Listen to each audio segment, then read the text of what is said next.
Hi there, welcome to Business Leadership Podcast. In this podcast, I interview successful business leaders and industry experts to help you grow your business. I truly believe that sometimes a single insight can completely change your business directions and allow you to achieve your business goals. In this episode, I had a discussion with Tony Malyk. Tony is a certified professional master business coach at Empower Business Coaching. He's a keynote speaker. He's a thought leader. He's also author of Leaky Bucket of Profit. We had a discussion on various different topics. We talked about current affairs, that whether businesses are, bringing people back in office and stress is causing when people work in a decentralized work environment. But I think you're really going to enjoy my discussion with Tony when he walks us a practical approach and a process, how do KPIs around measuring a profit and measuring a scalability of the company. I think he has a very practical understanding and very practical approach to, if you're going to build a strategy to scale up your company, or you're going to build KPIs to measure some of those disciplines around your business, he walks us through process how to build some of those disciplines around the business. So as always, if you have any feedback, by all means, we look forward to your feedback. Don't forget to like and subscribe to our channels. Until next time, enjoy. Hi guys, welcome to Business Leadership Podcast. Today my guest is Tony Malyk, and Tony's author of A Leaky Bucket of Profit, and he's been coaching business leaders, he's been educating, he's been helping business leaders to get through a lot of obstacles they're up against. And this topic is very important, Tony, considering what we just gone through for the last couple of years. So I'm looking forward to learning from you, looking forward to our discussion. Thank you so much for your time today. Well, it's my pleasure to be here. I'm looking forward to our discussion. Okay, good stuff. So walk us through what do you see your clients? What have we gone through for the last couple of years? What business leaders or people who are building a business, what they're up against, Tony? What do you see? Well, one of the things that I think coming as we're sort of trying to work our way out of the pandemic is the world is changing. The business environment is changing very quickly. Mm-hmm. And I think the cycles are gotten faster, and I think business owners need to pay more attention to what's going on around them right now and be prepared to act and react quicker. So a quick example is, for instance, we have inflation. Inflation is, causing inputs to go up, cost of inputs, cost of goods to go up, right? Wages going up. And it's really important, I think, for business owners to know where they are on a daily basis is, are their input costs changing today into the next week, and to ensure that they're constantly adjusting their pricing to offset their inputs, but also gauge where the market's at. Because we can increase our pricing all we want, but if the market won't bear the price, then then it becomes anti-productive. So I think it's the biggest challenge is, because we're sort of in the middle of the storm, I think the businesses that are on top of the constant change and are reacting and making the right decisions are the ones that are going to, I guess, survive and thrive over this sort of transitionary period we're going through. Mm-hmm. I think you're right on about the topic. This is critical. The inflation is, one of the items. I think everybody's mind right now. Everybody's looking into it. There's many different ways to tackle that, but I think nobody has figured out how to handle that. I saw some of the packaging got smaller in grocery stores last couple of weeks. That's simply, they don't want to change the price. They want to just shrink the packaging a little bit, right? That's one way of dealing with it. And I think, but business owners or business leaders have to figure out how to pass the cost back to consumers. Otherwise, it's very hard to sustain what we're going through with that, 3-4% or maybe 7-8% of inflation. Yeah, and I think the latest number is that we're at like 6.8% in Canada. Wow. For inflation, right? Mm-hmm. There's talk about maybe it coming down in a year or so, but that's yet to be seen. But yeah, you mentioned the great strategy a lot of businesses are using is sort of reducing sizes of products to keep the price point. One of the things from a consumer behavior point of view, they sometimes refer to as psychological price points, and there's a point that people will tolerate a price for an item to a certain point, where you kind of got that price sensitivity curve. People will continue to keep their habits going up to a certain point, but there's this sort of point where everyone sort of says, "Uncle, I'm not paying this anymore," and all of a sudden the demand drops. Mm-hmm. And I think a lot of manufacturers understand that, so they're trying to keep their products at that psychological price point, even though the value the clients aren't receiving as high. They tend to be, or the customers aren't receiving as high. They tend to be less. That tends to be less noticeable. Mm-hmm. Reducing size, keep the price the same versus keeping the size the same and increasing price. So it's a little bit of a psychological game that manufacturers are playing. Mm-hmm. Very interesting. So let's talk about your book as well, Leaky Bucket of Profit. This is where, I think this is a dear topic for every business owners who built the companies or running a companies as well. Were we just talking about inflation that directly impact the profit as well, other side, right? So, business leaders, including myself, we come from technical background. We work hard to build the businesses. Where do you see a lot of people get stuck when it comes to profit? Is there something not paying enough attention to accounting side of things? Or is it simply just not knowledgeable enough that they you have to keep everything under control cost? So what do you think the people, is it a skill set where they lack, so they get stuck with a very low profit margins? Yeah. It's a lot of that. It's a lack of skill set, lack of knowledge, lack of systems, lack of attention.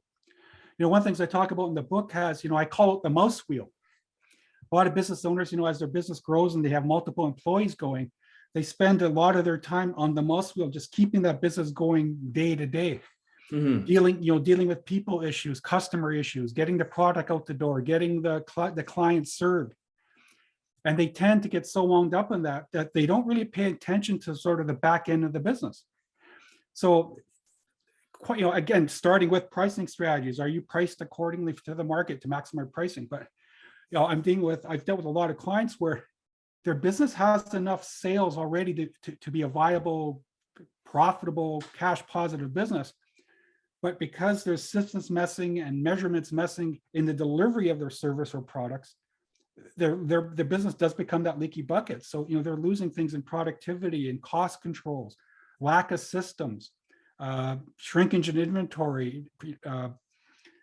When there aren't systems in place and people are being led effectively, there's a loss of productivity, and people go all kinds of directions. They make lots of mistakes, things fall through the cracks, and that's usually the root causes of all these fires that people find themselves fighting all day.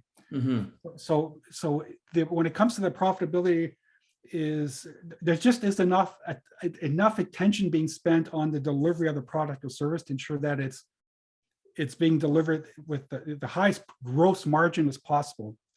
And one of the things I found in my reviews of many businesses is the low-hanging fruit to turn a business around is very often in the gross profits and the cost of goods sold, that relationship. Wow. So if paying a special attention to that, especially during right now, because the cost of goods is changing, right? Mm-hmm. Inflation is driving up cost of input costs and labor costs and item costs and component costs. And at the same time, are the prices being adjusted on the sale to keep the margins where they need to be? Because quite often the costs go up, right? The margins sort of shrink. And it's only a couple months later when the business owner realizes, hey, we got a cash flow issue here, or we're not making as much money. Oh, we better raise our prices. But they've lost 2 months of that, of profitability. So it's really important to keep on top of those input costs really on a daily basis to be sure that your costs aren't creeping up on you, and if they are, that you're adjusting your pricing accordingly. So if you want to turn around your profit, it's not that new sales will definitely help, but it's not the focus should be not new sales, but you can simply just look at your profit margin, and if you adjust that could probably help you with the short term until the sales kick in. Absolutely. I've actually helped some businesses completely turn themselves around by focusing on the gross profits. Because if somebody's at a gross profit, and give an example, if somebody should be running at 40%, they're running at 30%. They say, well, I guess the answer is to get more sales, but for every $100 in sales, they're only going to make $30 more, $30 added. And it puts a lot of pressure to get more sales to get the gross profit so you can pay your bills. But if they're running at 40%, sure, first of all, if they can get to 30 to 40, they're going to start to see immediate cash flow differences. But when they are ready to grow, and they grow at a 40% gross margin instead of trying to grow at 30% gross margin, they're going to find this almost snowballing effect happen with their profits and their cash flow. Mm-hmm. And the look of the feel of the company who is running at a 40% compared to 30% is completely different. Sure. Now you have money to invest into research, into your marketing, into your sales. You can grow much faster if you have 40% compared to less margin, 30%, 20%, whatever the number is. No, absolutely. And to deal even with downturns in the economy. And, one of the things that's going to be happening as a lot of the government subsidies, there was that Canada Emergency Business Loan that came out, right? Mhm. There's going to be a lot of people that are going to be expected to pay it back or turn it into, they need to start paying it back at the end of this year or at the end of 2023. There's a lot of balance sheets that are in trouble right now because of that debt. And, our business is ready to start paying that down. And if your margins are good and your cash flow is positive, you should hopefully can handle that debt and pay it down. But if somebody's working on low margins and they're struggling with cash flow now, wait and see what happens when you got to start paying down those government loans that were given out during the pandemic. So yeah, but as a business owner, Tony, there's so many blind spots. I mean, as a owners, we are so busy running the businesses, we can't see all the blind spots. That's why we need people like you to show us those blind spots. And love that the recent article you published, that though for your accountant kind of business coach. I think that kind of sits very well with that. That is, listen, instead of dealing it as an accounting problem on a profit margin, maybe find a business coach to take a look at what's a blind spot that what you're struggling with. Well, you think of it as you're in a forest, right? And all these trees are around you, and you're trying to figure out, where do you start to improve your business? Yeah. Is it to the east, to the west, to the north? And what the key is, and what business coaches can do, or at least somebody from the outside of your business that doesn't have a vested interest in the outcome or vested out from the outcome, somebody that can pull you above the trees, look down and see, oh, there's the opportunities. It's to the right, it's to the left. And then when you go back down into your business, you know exactly what you need to do. And one of the things I pointed out in my book, I call it the magic profit formula. It kind of does that for you. It gives you the step-by-step process to say, okay, focus on one part of your business at a time. We talked about gross profit. So if that's an issue, is, what can you do to improve just your gross profits? What are all what are all the options, and which ones can you focus on, and then start doing it? And just focus on that. And then when you think you've exhausted those options, then maybe it's time to start thinking about marketing and sales. But you don't have to try to prove all parts of your business at the same time. Focus on one and go real deep on it. And quite very often you'll see some very significant and quick results. Definitely, for last couple of years, what people were going through, definitely the sales were very low. There was no face-to-face. There was almost, and a lot of business I know that sales is none to nothing. There was not just much sales. Then how do you still keep the profit margin? I think that's been a struggle with a lot of businesses, right? How do you still keep, operationally running, and how do you keep your profit margin high? Well, that's the thing. If sales were decimated, then the priority is sales.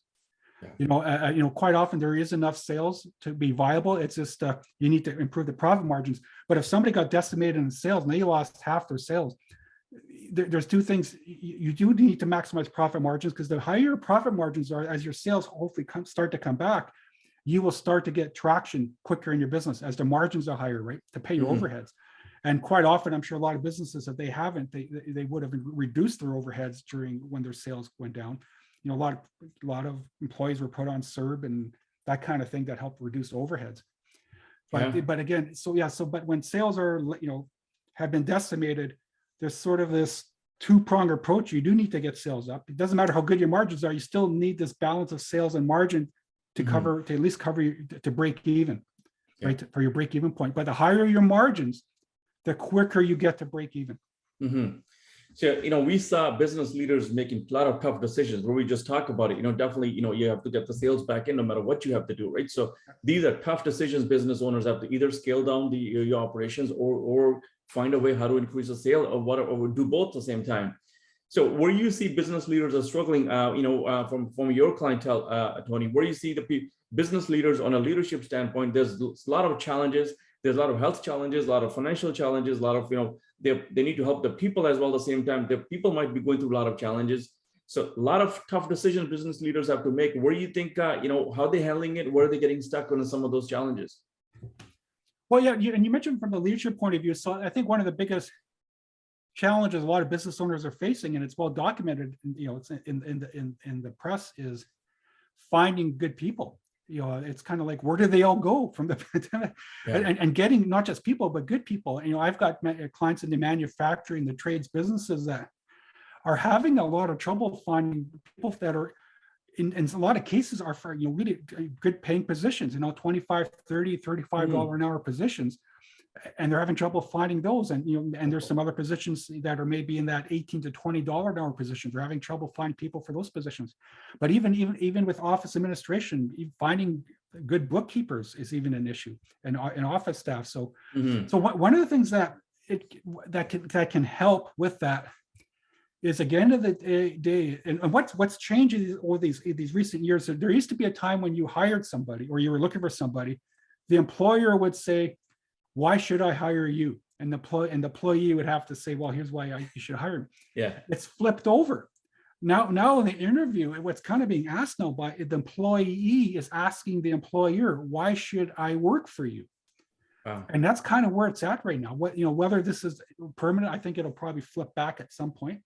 But right now, that's where we're at now. So it comes down to is I ask this all my clients, what are you doing to be a destination for employees? Why should they work here? One of the things that's in my book that, it's a study that was done way back in the 60s called Herzberg's two-factor theory. Okay. And what they did is they wanted to do a fairly controlled study. So they actually decided to study a bunch of engineers back in the 60s, and they chose engineers because they tend to be known as even-keeled, sort of non-emotional, very methodical. And they thought, well, if you can motivate an engineer, get them excited, you can motivate anyone. That was kind of the basis of choosing engineers. Yeah. And what they found is, through their study, what they found was there's two kinds of motivators. There's something they called hygiene motivators, and then there's another type of motivator called the satisfier motivator. And what they found to be the hygiene motivators, these weren't things that actually motivated people, but if these items weren't present in the workplace, it actually demotivated. So you didn't motivate it by having it, but you needed to have these items to at least be on par with everyone else. And these included things like good wages, the right, competitive wages, benefits, a nice, safe workplace, that type of thing. What they found that truly motivated people, inspired people, and retained people and attracted people to their business were the satisfier motivators. And these were things like challenging work, the opportunity to grow in their career, being recognized and truly appreciated for their efforts. Wow. Those were the items that truly motivated people. And we think about this study was done 50, 60 years ago. And it seems to be more true than ever today, because that seems to be what people are focused on, right? And not on top of that is, especially with the millennials, is they want to be part of an organization that is doing good in the world, that's making a positive change within their industry, within the world, their community. And those are the types of attributes employers are looking for. So I would challenge business owners to don't focus on the wage. The wage needs to be there. You need to be competitive. But if you truly want to attract the best of the talent that's out there, you need to work on those satisfier factors. And again, it's not easy to do because it's not tangible. It's a culture thing. At the end of the day, it's really, do you have the right corporate culture to drive those satisfied factors? And if that's not the case, that's something to be focused on. Very interesting. So before we get to the culture, definitely want to talk about it. I'm firsthand, I interview a lot of people on an ongoing basis, and I see your point, what you're saying. The younger people coming out of university, they almost demand, where you stand on a social issues, where you trying to grow a company. They're asking a lot of questions, and they definitely want to work with a company who has that. But what changed, Tony? From your mind, in the US, they're dealing with a lot of employment recession. A lot of people dropping out. They have a different reason. But in Canada, we don't have that kind of employment recession going on, that where people dropping out of work. So what causes shortage of labor? What do you think the causes shortage of people employee unavailable in the market, Canadian market? And then what flipped that? Is that shortage of demand and supply kind of item that drive that instead of employers in a position to hire whoever they want to hire, is the other way around, employees picking and choosing where you want to work? So what has driven that, those two items? That's an interesting question, because I don't know if anyone knows exactly, can say for sure. We can only kind of speculate and go with kind of what sort of seems to make sense. But there does seem to be a perfect storm happening.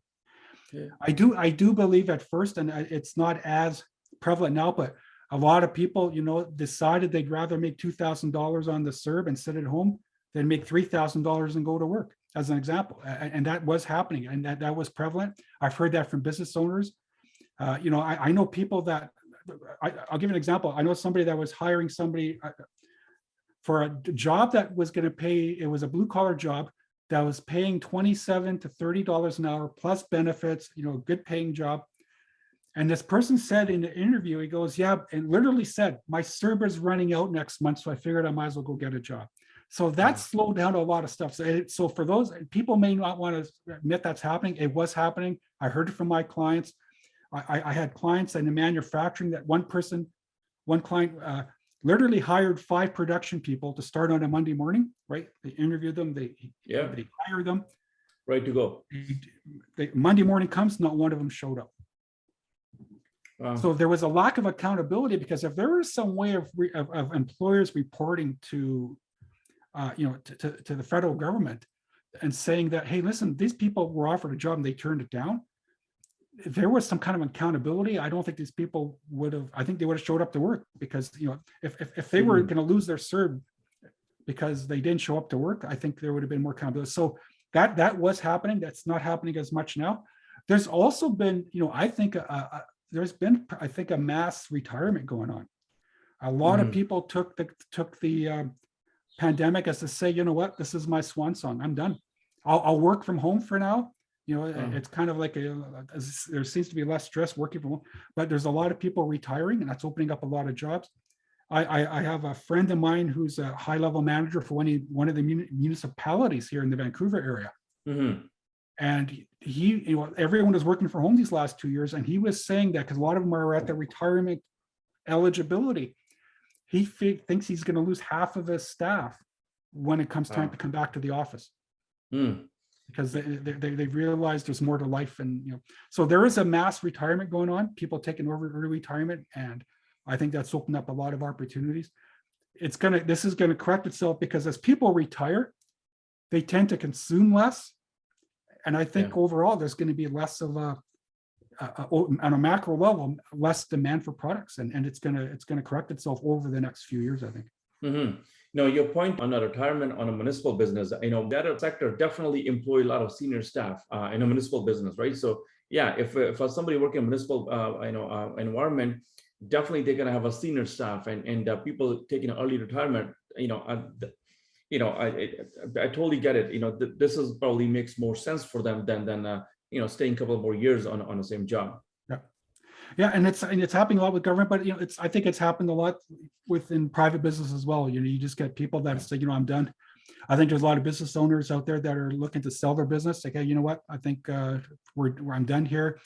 I know some business owners locally in this area that just, when the pandemic started, they were trying to build their business and they just decided to shut down their business.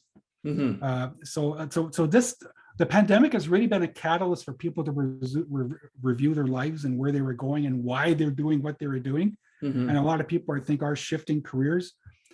And some people, for instance, in the hospitality, I've heard there are stories out there that some people decided to take the opportunity to go back to school and learn how to code, code software. So they're changing careers.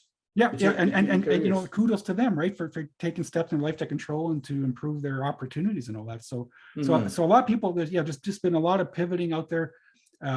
Again, a lot of retirements going on that are opening up positions and creating this sort of vacuum as people are moving up.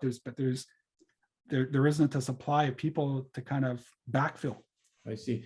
So yeah, definitely, we saw that in Ontario as well. A lot of businesses changing hands, either, a large company consolidating with the smaller companies, mergers going on, some acquisitions, definitely that's one way of growing it. What about, I heard from somebody that, there's a lot of money sitting in the market, but nobody's investing money at the moment because they want to see what happens and hold on to the money and then invest later on when the market settles down. What do you think of that? That's an opportunity for those investors that are sitting at that, people willing to sell businesses. They can invest the money later on when everything calms down a little bit. Yeah, it's interesting because I just saw an article, matter of fact, a few days ago that talked about how business investment is actually decreasing. And let's face it, it's a lot of it is psychological. It's about confidence in the economy. there's I think a lot of business owners that are nervous, keeping in mind there's a lot of debt out there, not only consumer debt, but there's a lot of business debt that was taken on as well. So yeah, I think people are nervous. There's stock markets. Is it a bubble? There's a lot of volatility in the stock market, and that's usually a precursor to a crash coming. At least history has shown. We heard about Elon Musk just recently talking about how they're kind of trying to freeze their hiring because he doesn't like what some of the markets in the economy. And when we look at what's going on in this economy, for somebody like me who entered the workforce in the very early 80s when we had the double-digit inflation, double-digit interest rates, double-digit unemployment, all the precursors that led up to that in the early 80s is happening right now. So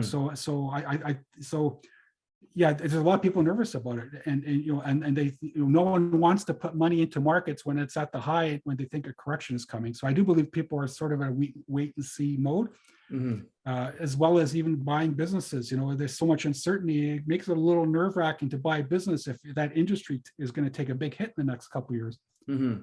But what I see happening, there are structures of those deals where maybe there's going to be less money given up front to those business owners that want to sell, and maybe a progress, stage payments in the future based on the profitability of that business, say in a year, 2, 3 years from now.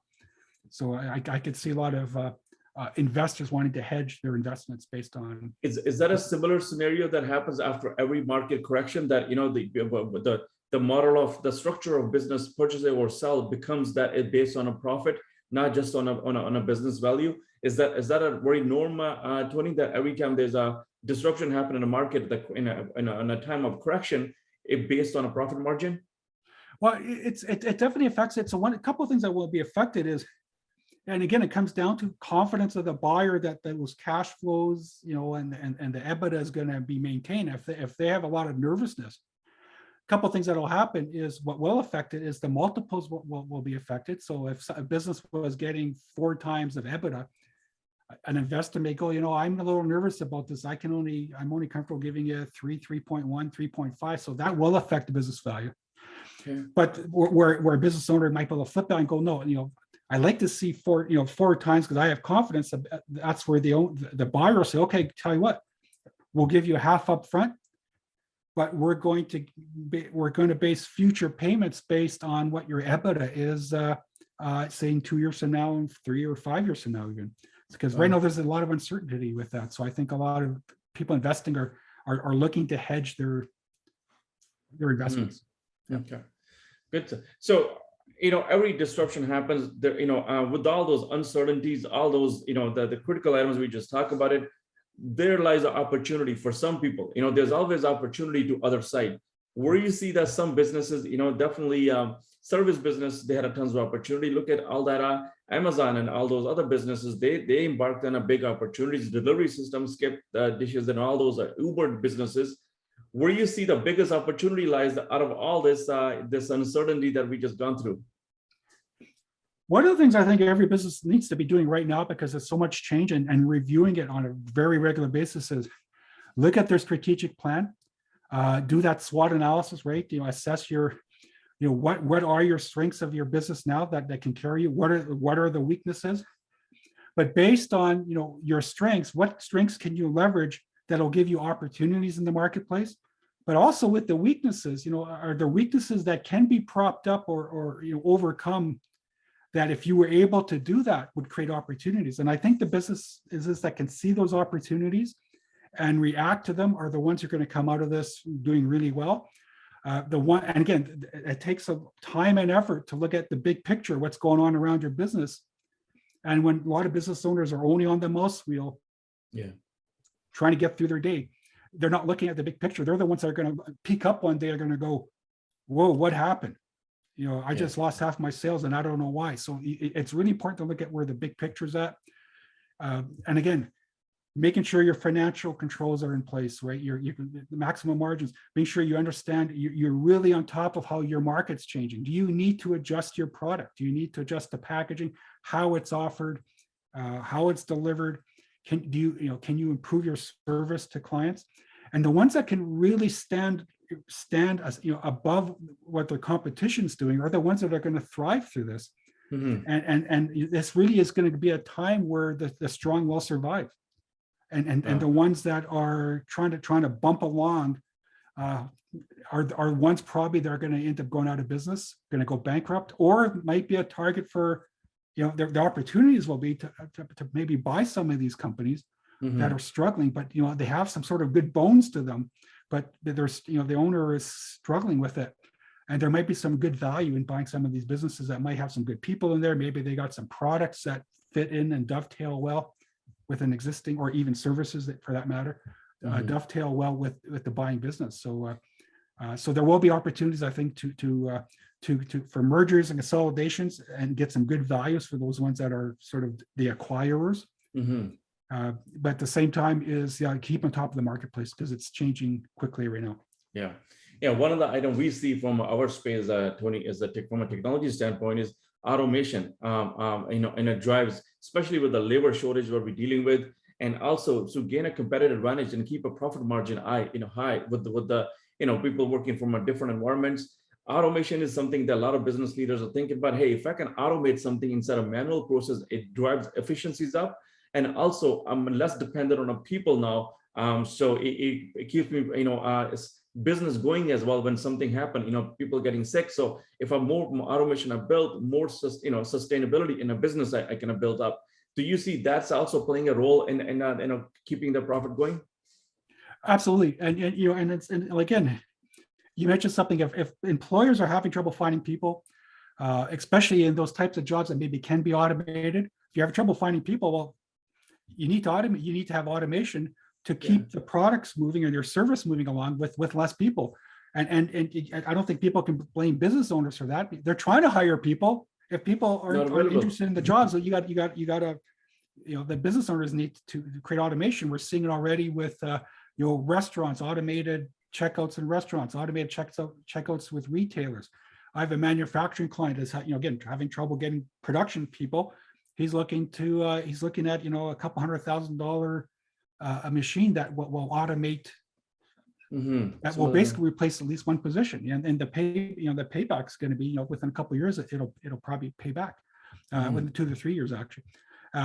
But again, the business owners are being forced into this, because if you can't find people, they need to react. So it'd be interesting, because I'm sure there'll be people saying, well, you're replacing people. Well, the people didn't want this job anyways, it seems, so we had to do what we needed to do to survive.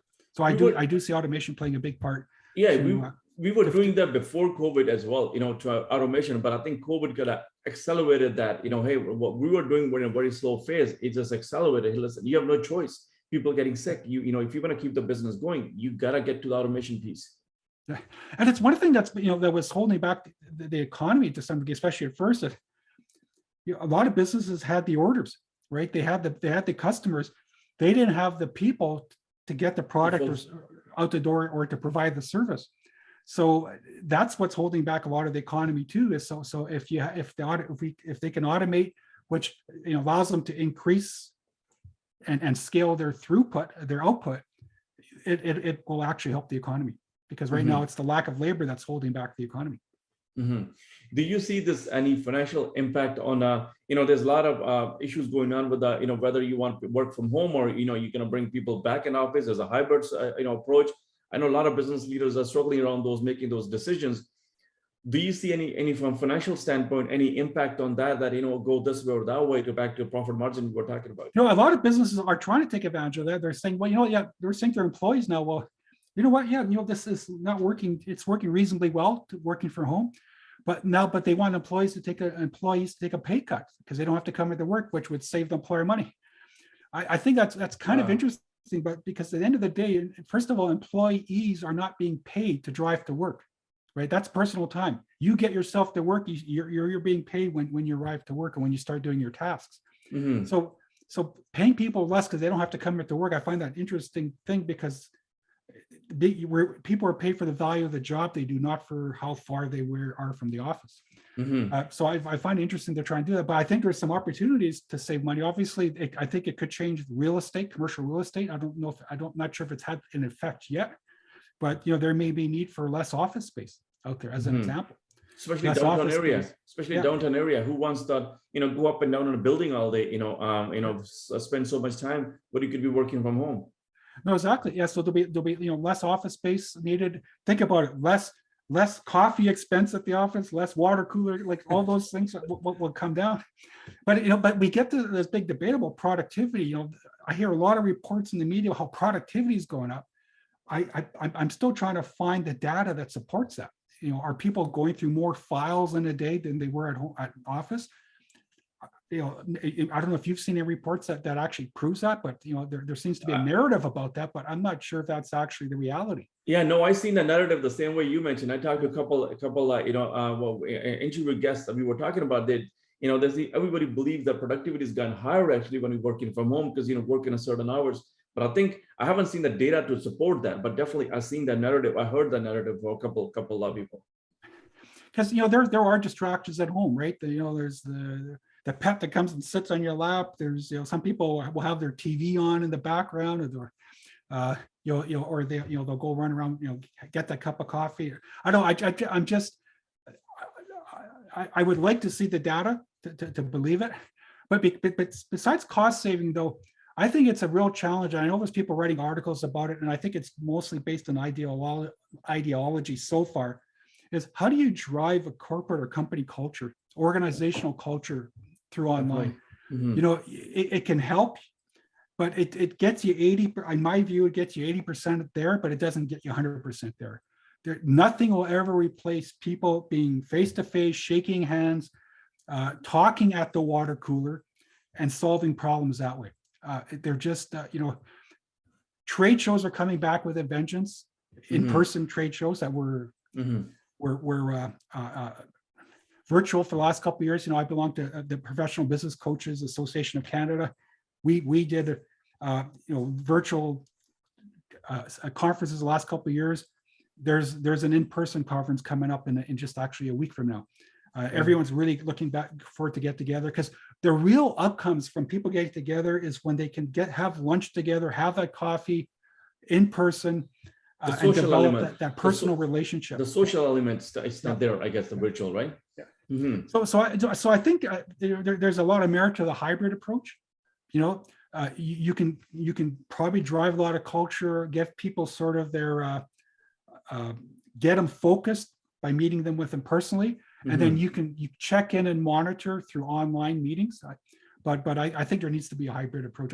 I'm not completely convinced that you can drive a culture online. Maybe 80% there, but there's going to be something.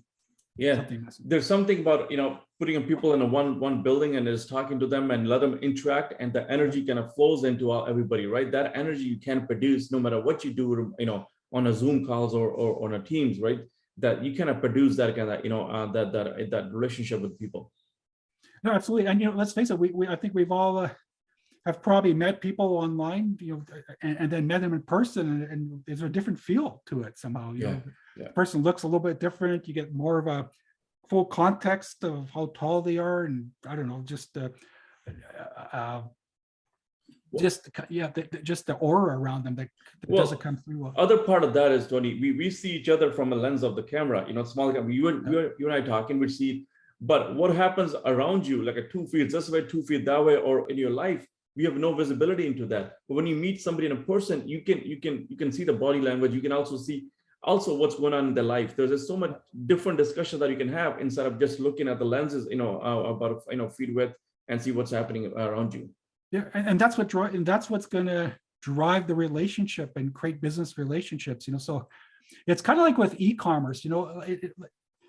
When we had the .com bust around 2000, 2001, there was all this ideology about, e-commerce was going to run the world at the time. And I think the reason why it kind of busted is from a social perspective, societal perspective, we weren't ready for it. People weren't ready for it. At the end of the day, the relationships, the deals get done person to person, but the following transactions can be done through e-commerce or automation, but it still takes people to people to the relationships to create the business to create the business transactions. But then it can be followed up through online and digital platforms to deliver them, I guess, to monitor and to kind of keep it up. Mm-hmm. Very interesting. So business leaders, they're on a situation where they not only got to build a culture back, 2 years, everybody forgot about what they were working on before, right? So we got to go back in offices, whatever we got to do. We got to build a culture back again. You still got to worry about your profit margin. You got to build the companies, and you definitely got to take care of a lot of people. And then you get your own challenges, own health challenges, that you're up against, own financial challenges that how I'm going to keep moving forward. Do they have to learn a different skill set? What do they have to do? How do they stay on top of everything and still moving forward? And they may have to learn some more technology and tools a little bit more they can guide their people a little better, right? So, or they have to find a new technology, how they can automate their businesses, right? So there's a lot of learning curve for business leaders. How do they go about it? Where do you see the biggest challenges these people deal with? Well, and you mentioned something too, about the, people's sort of mental health and coming back and, and getting them refocused. And it does come down to leadership, right? Everyone in an organization needs to understand what role do they play in that organization and what's expected of them as far as, output, delivery of whatever the productivity is that's going to contribute to that. How do they contribute? And, those measurements, those standards need to be set. And I always say that when people understand what's expected of them, mm-hmm. most people will rise to the occasion. But when there's really loose boundaries as to what the organization needs from them, most people are going to work more at their comfort level. And if you want people to kind of push themselves and and strive for greatness, you need to challenge them with the goals and outcomes that's needed. So everyone needs to be really clear what's expected of them. One of the things too is an acronym I've come up with, and this is what I think leadership is going to be the key. Those business owners that really have worked on their own leadership capabilities are the ones that I think are going to drive the most successful organizations. Okay. And you can think of it, the acronym is AID. Okay. And AID is AID. And here's the one thing I would suggest every business owners, if you haven't been working on it, start working on it, because I think it's going to be the pivot point for you. Is AID stands for the ability to attract, to inspire, and to develop people. Okay. Right? Which all kind of sort of fits into that Herzberg two-factor theory I talked about culture. Mm-hmm. And if read the books, there are great development programs, there's executive coaches, business coaches that can help with that. But those business owners that have the ability to attract good people, to inspire and motivate them to be at their best, but also to develop them, to allow these employees to grow in your organization, to add more value to organization, is going to be key. And I have always found the pivot point on the development side is the business owner's ability to delegate. That's a pivot point, because a lot of business owners, and I'm going to say most business owners struggle with delegation, sort of letting go of the things that they used to do and allowing good people to do their job instead of micromanaging. This creates a lot of stress and anxiety for business owners.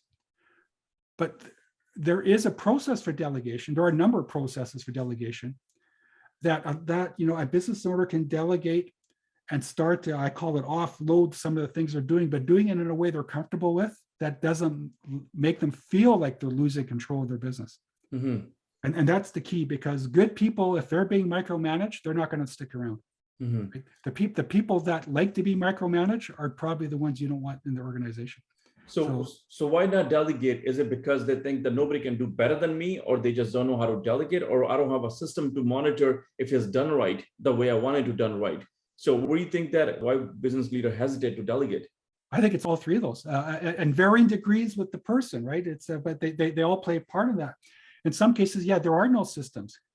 So if you don't have a system employed if you can't teach an employee how to do something, to have a system and teach an employee to do it, it makes it harder to delegate. In some cases, it is business owners that has all the information in their head, and they don't think anyone can do it better, or they don't know how to articulate what they know and teach others to do it. Again, that's where somebody from the outside can do that, because business owners quite often, they're doing something so long, the things they do and the decisions they make becomes a reflex. Mm-hmm. But when they don't realize is that reflex, they've probably made 3 to 5 decisions in a split second. And so the key is stopping, going, okay, when I made that decision to move forward or how to handle the situation, what were those 3 to 5 things that I just considered? You know, what were those sort of situational things that I was looking for? Mm-hmm. And they can break that down and teach that to others. So a lot of it is that ability to, you know, no one can do it better than me because you just can't teach this stuff. The fact is you can't teach it. There were studies done that showed that you can teach somebody that never went to medical school to do open heart surgery. Wow. Because you just teach them, okay, here, when here's how you open, here's the things you need to look at, you know, in the heart, and here's how you do it. And you can teach somebody to do that without going to medical school. So but it's you gotta write it down. It's breaking down the process. Yeah, you gotta write it down. You gotta put that on a piece of paper, or, you know, all that stuff, so somebody can follow it. Yeah, it can be broken down. Again, some people need help from someone from the outside to help them break down what that process is. You know, then they need to have the time and patience to teach it, because a lot of times business owners don't feel they have time to teach this stuff, right? It'll take me 10 minutes to teach it, but I can do it in 2 minutes. I'm saving 8 minutes. No, you're not, because that 8 minutes or that 2 minutes that you were doing, you're going to have to do every single day forever. Mm-hmm. Where if you invest 10 minutes today, you know what, you're going to start to see that 10 minutes come back, open up for you forever, because the person's going to be able to take it over. Yeah. So, but the thing that does create anxiety, and this is part of the process, is, yeah, you don't have to completely let go. Yeah. You can still, but you just need to have a way to monitor the progress. So that you understand, so that you know kind of what's going on, but you don't have to be involved with it daily. So it might involve somebody reporting back to you daily for now. And as they build trust, maybe they report back to you weekly, and then maybe monthly. So you can kind of let go in stages that's comfortable for you, but it's got to be an ongoing process to do that. Because if you don't delegate and your business grows, you're going to get buried with work, and your best people are not going to stick around. Yeah, I had a once discussion with a accounting firm, the business owner I was talking to, and we had the same discussion. Hey, why don't you delegate some of the stuff? Well, nobody can do better than and they cannot do it the way I do it, or only way I will delegate if they do better than I do, right? So then I can. I said, no, you don't have to have 100% result. But how about if somebody can do a 50-60% of what you're doing, and you delegate, and then you focus on somewhere else, right? But I think that's another argument people make usually is, oh, people can't do it the way I do it. It's not that done to my satisfaction, so I'm going to keep doing it. Well, yeah. And what I find happens when that happens is when someone tried to delegate it because they didn't follow a good process and they didn't really do the things they need to do to delegate, it kind of was set up to fail in the first place. So they go, well, see, delegation doesn't work. I just want to do it myself. Well, because they didn't follow some set steps in the process. And you know what? And I find it interesting when somebody says, well, no one does it better than me. Well, how do they know unless somebody else does it? Yeah. They might, maybe that other person can do it better than them. Maybe not at first, but again, that's why the aid thing, right? Yeah. The key is developing people. If you develop that person, they can become better than you. Mm-hmm. But a lot of people are afraid of people becoming better than them, right? But when you're growing a company, you have no choice, right? You need to handle. Where my value in a business, is today, it may not be there tomorrow. I may have to add a value some other form of shape or form in a business, right? So value of a role changes over the time as we grow. So you got to delegate. That's the only way. Well, and that's the case, because quite often the things that are being delegated are the items or the tasks that from what a business owner needs to ask himself is, based on what I'm paying myself, assuming they're paying themselves, say, market value to be the president of their company or the general manager of their company, would I pay somebody my wage to do this task? And if it's some sort of administrative or repeat task, would I pay somebody my wage to do that task when the fact is I can delegate this to somebody that maybe makes half my wage, right, in the role that they're in, and they can do it just as well. Now that time I've saved, I can work on tasks and items that are worthy of my wage. Mm-hmm. And quite often those things do become stuff like gauging the marketplace and working on people development and do those items that actually are gonna create sustainability in your business. Mm-hmm. Very interesting. So let's talk about your journey, Tony. How did you get involved in business coaching? If you talk about your background, how did you end up writing a book, and what inspired you to write a book, and how did you end up helping business leaders? Well, first of all, yeah, my career, I spent 30 years managing. So I was a branch manager, regional manager in a few different industries. Okay. I'm originally from Winnipeg, and I moved to Vancouver in 1996. So I usually found my role kind of being in charge of regional manager of the prairies or Western Canada, Yeah. typically running business operations, like the whole, kind of the general manager of those areas. And one of the transferable skills that I really picked up from doing that, and I would change industries at the management level, so I didn't have to like change industries, start on a production floor and work my way back up. And I was able to go from regional manager from this one industry to regional manager to another industry. Mm-hmm. Is what I learned is, first of all, business is business. Business fundamentals Stay the same. Yeah, they're the same in all industries. Yeah. So I already came into when I started a new industry, I already knew 80% of what I needed to know. What the last 20% I need to know was the idiosyncrasies of that industry. So then you'll learn how to ask the right questions. You'll learn what information you do need to learn. And I always found I was able to effectively manage within 3 months going into a new industry. That's a really transferable skill that really helps me with business coaching, because I really learned how to apply business fundamentals to a number of different businesses and help my clients with that. Yeah. Well, I did that for 30 years, and then I decided, I wanted to be self-employed. I always dreamed of when I was working in the corporate world, wouldn't it be great just to make a living working for myself? And that's so I made that decision to do that after about 30 years. I had my own small business here in Langley, BC for about 4 or 5 years. So that gave me some experience, because when you work for a corporation, business cash flow is not it's not something you lose sleep over. But when you're a small business owner, all of a sudden cash flow crunches hit, the realities hit. So is it a cash flow? Is it a cash as a king, or cash flow as a king? Yeah, I know. Yeah, that's a good way to put it too. And so I've gone through that. I think I wrote about it in the book about cash. I went through a period of time where my business had no money for 2 weeks. And the only way I got through it is I went to my vendors and suppliers who I had a good relationship with, and said, here's what's happening. I got money coming. I got orders. I just hit this cash flow crunch where the receivables didn't come in. Yeah. And they stood by me and kept my business going. So I talk about this. So I've gone through, so I understand what the small business owner is going through.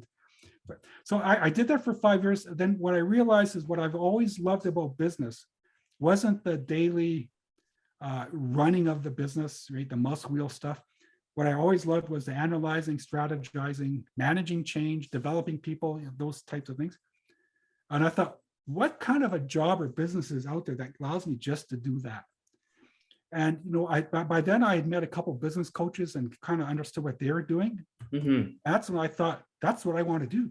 So that was 10 years ago. So I've been doing this for 10 years. It's my dream job. People, it's I tell people I trained for this for 30 years. And it's my dream job. To help business owners apply all this knowledge I have. And you know what? There's some examples, I've been able to help some people, some business owners literally change their lives. Their business is completely turned around, not only financially, but they're running it more effectively. They're going away on vacations where they weren't before, and it's just a very rewarding for me to do that. Wow, it's love it. It's just finding the passion of what you really want to do and just going at it. I mean, there's nothing better than that, right? You don't want to feel like it's work. You enjoy doing what you do, right? As far as the writing the book goes, that's something interesting story, because I was doing a lot of again, I love sharing just sort of business insights, and I was writing a bunch of articles for the Surrey Board of Trade here in the Greater Vancouver area, and they have a business newspaper that comes out every couple of months, and they asked me to start writing some articles, and I did that for about 4 or 5 years. I think I wrote about 30 articles. Mm-hmm. And people started telling me, Tony, you should write a book. You've written so much. They said you almost have written your book. You just need to compile this, and there's your book. And I sort of sat on that for a few years. And it was another business coach that inspired me, because he wrote a book and he said, Tony, you can do this. So I made the decision to one day to say, to me, it's like a life purpose thing to write my book. Now, it was interesting because all these articles, they created the foundation for my book. But when I look at the amount of words that are in my book, I did copy and paste some stuff from the articles into my book, but the articles represent like 10% of my book. So I had to write a lot of original stuff for the book. So, and that took about 6 months. I did 6 months of that. I spent an hour and a half, 5 days a week. I was pretty disciplined with that, an hour and a half a day, 5 days a week. And I worked on it for 6 months and was able to get it published. Very interesting. And it was published in 2019, right? It was 2019 that was published. Interesting. Okay, hey, it's a great book. I'm very close to the finishing it. I'm on the last chapters. I was about to finish it before, but definitely I will recommend all business leaders who are watching or listening to us, get a copy of the book. It's a great book, a lot of insights, a lot of experience. You can see that your experience, reflects in, all the stories you tell in a book, or all the incidents you documented. It's all insights and all that great references and all the research that you put in the book. Yeah, it's and it's interesting. When I wrote it, it just flowed out. It just flowed out of me. I didn't have to do a lot of research, very minor research, to be honest. It kind of flowed out of me. And and it's available. It is available through the major online platforms and all that. It's one of the things too that if you don't mind, I'll give you the website that you can include in the notes of the meeting. Is I got my own website for the book where if you order through that website, I will personally sign it to the person. Directly signed to them. And I'll mail it to them. And I'm charging $20 for the book, including the postage. So I will include that. I'll get a link from you. I'll include below the video as well. People can click a button and they can just order it, either Amazon or from the website directly.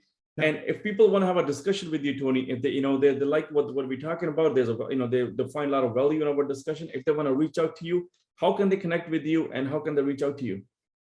Okay, well, there's a couple ways. Well, you can go to my website. Okay, empoweredbusiness.ca. Okay, we'll include the link. They can get a better idea of what I do there and contact me through there, or just search me on LinkedIn. I have an active LinkedIn profile, and I've posted a lot of articles and business information on my profile. So feel free to to look at my articles and my blogs on my website, and you might find some some really good information and ideas to help with business there as well. Yeah, great articles on your book. I read 3-4 articles. Great articles. You write great blogs. Hey, listen, I really want to appreciate the time you spent with me. It was more time than I asked for. But business leaders who are watching, I will definitely recommend, hey, get a copy of your book, go through your book, and then reach out to you for discussion. We all have a blind spot to cover. Definitely we need people like you to, unveil those blind spots and get us much faster there where we want to get to, instead of struggling with those profit margin, all those the accounting issues that we always deal with. So thank you so much for your time, and I look forward to our future discussions, Tony. Well, and thank you for having me. All right, thank you. Bye.